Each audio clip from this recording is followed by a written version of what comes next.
Good morning, everyone, and welcome to the Tippecanoe County Board of Commissioners meeting for Monday, February 2nd. Our first order of business, would you please rise for the pledge? I pledge allegiance to the flag of the United States of America and to the republic for which it stands, one nation, under God, indivisible, with liberty and justice for all. Our first order of business is the approval of minutes from our January 20th, 2026 meeting. Mr. President, I'll make a motion we approve those minutes as submitted. Second. We have a motion and a second. Any further discussion? Hearing none, those in favor signify by saying aye. Aye. Opposed, same sign, and that motion passes. We have accounts payable vouchers from January 21st through February 2nd, 2026. Do I have a motion to approve those? So move. Second. We have a motion and a second. Any further discussion? Hearing none, those in favor signify by saying aye. Aye. Opposed, same sign, and that motion passes. Next up, payroll for January 30th. Do I have a motion to approve payroll? So move. Second. Have a motion and a second. Any further discussion? Hearing none, those in favor signify by saying aye. Aye. Opposed, same sign, and that motion passes. Stu, good morning. What's our order? Okay, first thing is we have one bid to open. Yeah, so the first item on the agenda looks like it's bids for bridge bearings, and I don't see any of those. We do have a bid for the second item, which is the beams, and that is from Pre-Stress Services Industries, LLC.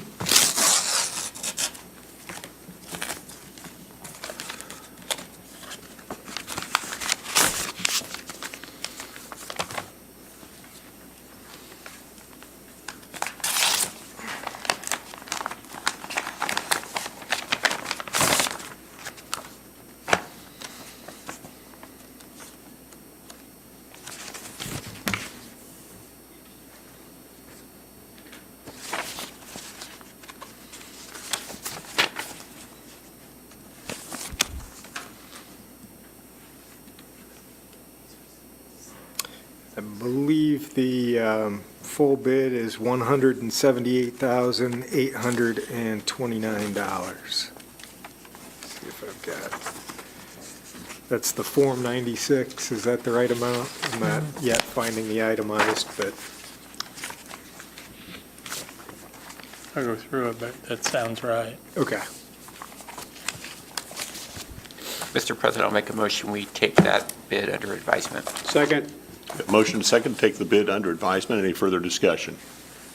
Hearing none, those in favor signify by saying aye. Aye. Opposed, same sign, and that motion passes. Thank you. The only other item we have is a performance bond for from Buckingham Construction Corporation in the amount of $50,000. Basically, some drive corrections need to be made. Being winter, it's kind of hard to do them now, so they're putting this performance bond in place, which allows them to continue with occupancies through the winter. Mr. President, I move that we accept this performance bond as presented. Second. We have a motion and a second. Any further discussion? Hearing none, those in favor signify by saying aye. Aye. Opposed, same sign, and that motion passes. Thank you. Thank you.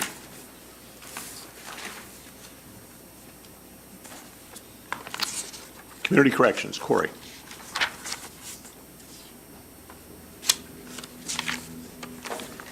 Good morning. Morning. I'm here today to present a contract regarding CaseBase. This is a case management system that is part of the transition for the contracts that I've already presented to you with Scram and Adapt drug testing. The switch to the new provider will give us some technological advancements, some efficiencies, and hopefully help us utilize existing services a little bit better. I have shared this contract with Doug. He has reviewed it The effective date is March 1, 2026. Total cost, $56,700. As I outlined previously, our savings with the other two providers was going to be somewhere in the $250,000 range. So even with this additional expense between the three changes, we're roughly going to estimate a savings of about $200,000 in total. Any questions for Corey? Corey, one quick question. So it refers to 420 seats. Is that similar to like a license? Yeah, so Okay. seats, if you think of it in the context of our participants, between work release and home detention, we have approximately 400. That gives us the ability to go up to 420. The tiered pricing was a little bit confusing in my opinion, so he came up with that per seat pricing for us. Okay. I'll make a motion that we approve this contract with Case-Base as outlined. Second. We have a motion and a second. Any further discussion? Hearing none, those in favor signify by saying aye. Aye. Opposed, same sign, and that motion passes. Thank you. We have an interlocal agreement for collaboration on a joint Human Relations Commission among the City of Lafayette, West Lafayette, and Tippecanoe County. Doug? Yeah, so this interlocal just provides for maybe better coordination between the local human relations committees, provides for a 3-time-a-year joint meeting between all of them. Probably the most substantive piece is that they're going to establish a shared complaint process, because somebody with a issue doesn't necessarily know which jurisdiction's appropriate, so they can have a unified intake. From there, though, each jurisdiction has its own responsibilities and set of guidelines, and those will stay how they are. And then beyond that, they're going to coordinate outreach, community education events, and other events and funding. So. There's been a committee that's been working on this for a while, so, and thank you to the 3 attorneys for working together to put this together. I'll make a motion, we approve the interlocal agreement for collaboration on a joint human relations commission. Second. We have a motion and a second. Any further discussion? Hearing none, those in favor signify by saying aye. Aye. Opposed, same sign, and that motion passes. Back to Doug for the Raise Partnership Agreement. Yeah, this again, this formalizes something that's been sort of informal, but it's as you know, we got the RAISE grant, which helps fund a lot of the Wabash River Greenway Phase 2 project. And this just sets out a framework of responsibility as between the various jurisdictions that are participating. I say jurisdictions, it also includes was the county, Lafayette, West Lafayette, and REC, and area plan. Area plan's role was mainly to, they were kind of the coordinating agency in securing the grant. And it provides that the county's going to manage the grants. There's going to be some land acquisition, so the jurisdictions that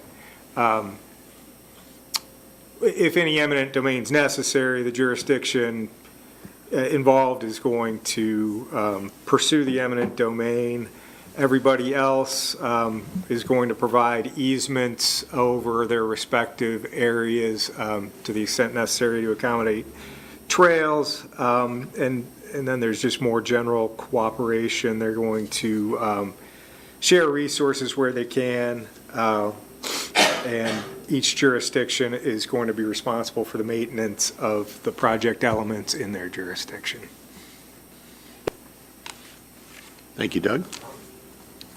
Mr. President, I'll make a motion, we approve the memorandum of understanding for the RAISE project as outlined. Second. We have a motion and a second. Any further discussion? Hearing none, those in favor signify by saying aye. Aye. Opposed, the same sign, The motion passes. Good morning, Sharon. Good morning.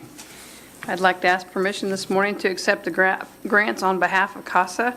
They were awarded a $40,000 grant for the 2026 Capacity Building Grant from the Indiana Supreme Court of Justice Judicial Administration to assist the GAL CASA program. These funds are discretionary and must be used to build the capacity of the program to serve more children and eliminate the number of children waiting. So move. Second. We have a motion and a second. Any further discussion? Hearing none, those in favor signify by saying aye. Aye. Opposed, same sign. The motion passes. And they were also, CASA was also awarded $75,493 for the matching grant from the Indiana Supreme Court Judicial Administration to be used for operation of the Certified Volunteer-Based GAL CASA program. Mr. President, I'll make a motion. We grant permission to accept as stated. Second. I have a motion and a second. Any further discussion? Hearing none, those in favor signify by saying aye. Aye. Opposed, same sign. And that motion passes. I'd like to ask the commissioners to accept the termination notice for the Energy Efficiency and Conservation Block Grant Program that we had accepted back on March 18th of 2024. Mr. President, I move that we accept the termination of this contract, of this grant. Second. We have a motion and a second. Any further discussion? Hearing none, those in favor signify by saying aye. Aye. Opposed, same sign. That motion passes. Thank you. Thank you, Sharon. Any unfinished or new business? Seeing none. Reports on file. We have the Building Commission report from January 2026, the permit report available in our office immediately following the meeting. Any public comment?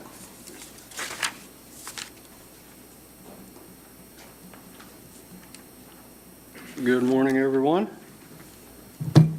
I'm here today to talk about the ambulance service, currently known as the Tippecanoe Emergency Ambulance Service. State your name for the record. I'm sorry, Eric Ehrman. Good. When I started my career in the ambulance service in the 80s, it was home hospital, St. Elizabeth, and that operated the ambulance services.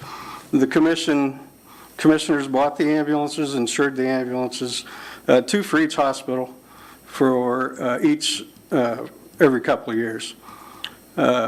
Each hospital employed, maintained staff, bought equipment, supplies, et cetera.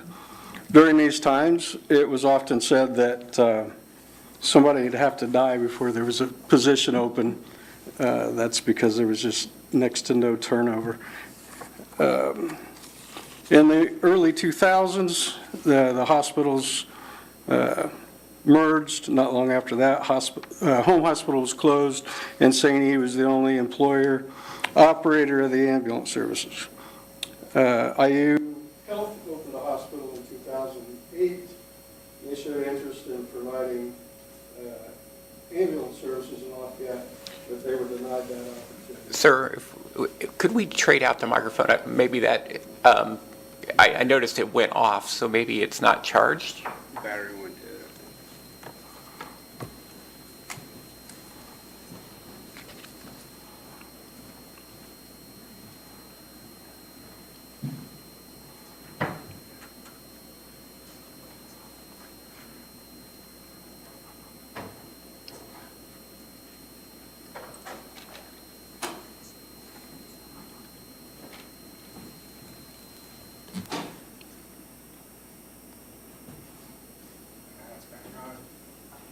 Oh, yeah, now it is back on. It's the energy that can't puts off. Just stay close. Good? Yeah. All right. And, all right.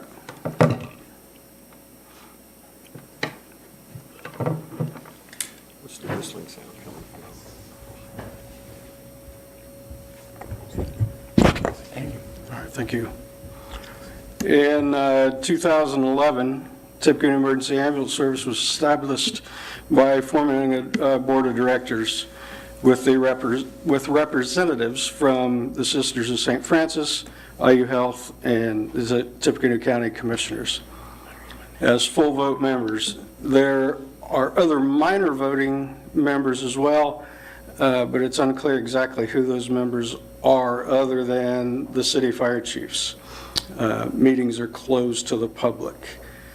Since before TEAS was formed, there has never been a clear answer to who owns the ambulance service. I called Mr. Murtaugh to ask questions to TEAS since he is on the board.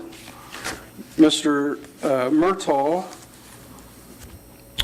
told me that TEAS is run by the board of directors. TEAS is a self-sustained entity, and TEAS is contracted to operate 6 ALS ambulances, advanced life support ambulances, 24/7.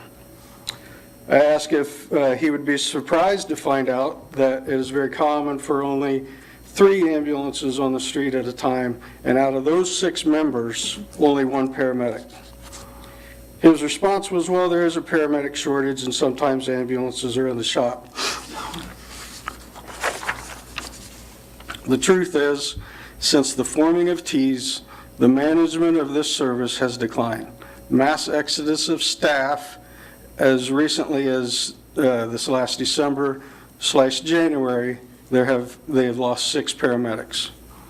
Mr. Murtaugh assured me that the rehire of a previous director who was there from 2013 to 2019 is qualified and was thoroughly vetted before the hire. The problem is this gentleman lacks integrity and has no respect from the people that he oversees. In recent years, there's been a decline in ambulance service coverage for the county. Too often, calling on the volunteer ambulance services from West Point, often both of their ambulances, Clarks Hill and Otterburn, all of which are basic life support. Occasionally, Purdue will be asked to help, which is an ALS ambulance, but they will not send both of theirs so they can cover their university. I asked Mr. Murtaugh if there was a contract between the county and TEAS, and he said yes. I said, is that something I can go to the county office building and get? He said, I'll do one better, I'll email it to you. So Mr. Murtaugh confidently sent me a mutual aid agreement dated 1977 between Home Hospital, St. Elizabeth Hospital, and the Purdue University Fire Department. I emailed him back saying, not only is this not a contract, but 2 of these entities don't even exist anymore, and the other one is much different than it was in 1977, and that surely there is a current valid contract. He has yet to respond to that email, which was in December, and as well as leaving messages for a return call. I attended my first commission meeting on January 5th this year, intended to speak about this. I messed up. I was familiar with the procedures, and so I did not get to speak. But I talked to Mr. Brown, and he agreed to talk with me that day. But a fairly lengthy conversation about all the above. He was familiar with a lot of it and asked a lot of questions and took notes. He took down my number and asked if he could call me for more conversation about it, but I have yet to hear from him. Again, leaving messages for return calls.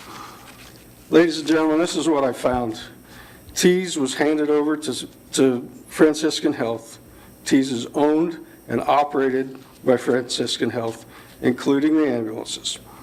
The county says, both Mr. Brown and Mr. Murtaugh told me that the county pays $100,000 a year towards ambulances, yet I have not yet been able to confirm that. Franciscan Health makes all the decisions and enjoys the revenue produced by TEAS. The board was only implemented to appease IU Health but now their member rarely attends. According to House Bill 1251, counties are required by law to provide emergency ambulance services, whether it's their own service or they contract a private provider. Tippecanoe County has neither and apparently never has. Tees is mismanaged. The number of paramedics staffed on the street is nowhere near adequate. To serve the community, depending on the volunteer service is not the solution. There are 192,000 plus residents in this county and thousands of people that travel through this community, and 3 ambulances, even if it's 4 ambulances, 5 ambulances, if there only be us, it's not enough. With only 1 paramedic in those 3 ambulances, it's just not enough. The question is, why have you given Tees to Franciscan Health? Tees is a self-sustained entity through billing for services. Make Tees a true county department, the only one that would produce revenue, build ambulance garages throughout the county, pay staff what they are worth, and make it a place people want to come back to and work and stay. The residents of this community deserve so much better. Our families deserve better. Please do the right thing. Make this a Tippecanoe County department. And before I hear it won't work, it'll cost too much. Carroll County does it, Clinton County does it, Fountain County does it, Benton County does it. If those counties can come up with the funds to do it, surely this county can. And like I said, like you told me, it's a self-sustained entity. Please, gentlemen, do the right thing. Thank you. Thank you, Eric. I would just comment that there were several misstatements in your comments, sir, with all due respect. I mean, TEAS is a board that's made up of both IU Health, who have 2 representatives, Franciscan Health, who has 2 representatives, myself, and the city of Lafayette and the city of West Lafayette. All those parties attend every meeting. It's not like Franciscan is making decisions alone. That's not the case. Also, ambulances are being placed strategically, not only geographically, but also for times of service and so on and so forth. This isn't a time for more response, but I'm just stating that there's several things. I think if you're going to dispute I'm sorry. mine, I should be able to dispute yours. You had your chance to speak, sir. But what I'm saying is there are several misconceptions. I'm happy to meet with you individually if you want. We talked on the phone. You're correct. I did not receive a follow-up message, a follow-up voicemail message from you. But and from what I understand, a lot of this is derived from a personnel issue, which I cannot talk about at for obvious reasons. I understand that. That's because it's a private ambulance service at this point. Thank you for your time. Okay. Well, it's not quite fair that you're quashing. Yep. You're gonna. And then you're you're not going to let me rebut. But Thank it's you, on the Eric. record. Thank you. Any additional public comment?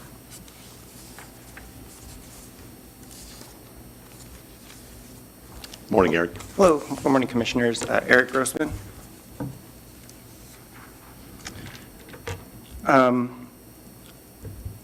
At the last Commissioner meeting, Officer Hine came and spoke about pay inequity and mutual respect. The staff and I echo his sentiment, but what I want to talk about today is his very first comment about he was struggling. He wanted to know, should I come here? Should I speak out? Should I email? He ultimately decided to come here and say his comments, citing that emails can be ignored. And that's kind of what I want to talk about. I've always felt like my emails generally are ignored, but I always thought that that was a personal issue or something where you guys, it's easy to ignore something if you don't like the content of it, and so I just kind of figured that was a personal thing. Recently with the controversy over overtime pay In 2026, I've seen emails from the clerks of the court, members of law enforcement go out to the council, the commission, entire county emails get ignored collectively by the commission and council. And so I was kind of shocked that it's not just a me thing. These are like other elected officials, these are members of law enforcement. And I feel like when leaders ignore emails, it sets a standard and it creates a culture where problems can be ignored if they're emailed. So I'm here in promotion of responding to emails, even if the content is undesirable or uncomfortable. The last speaker also said he had emails that were not returned that result in these kind of conversations, but returning emails is a sign of respect to the employees, even if the response isn't what they want to hear. It addresses problems and can preclude lawsuits and escalation of problems, and so I'm a big support of collectively addressing our problems via email. Thank you. Thank you, Eric. Any additional public comment? Seeing none, Move to adjourn. we are adjourned.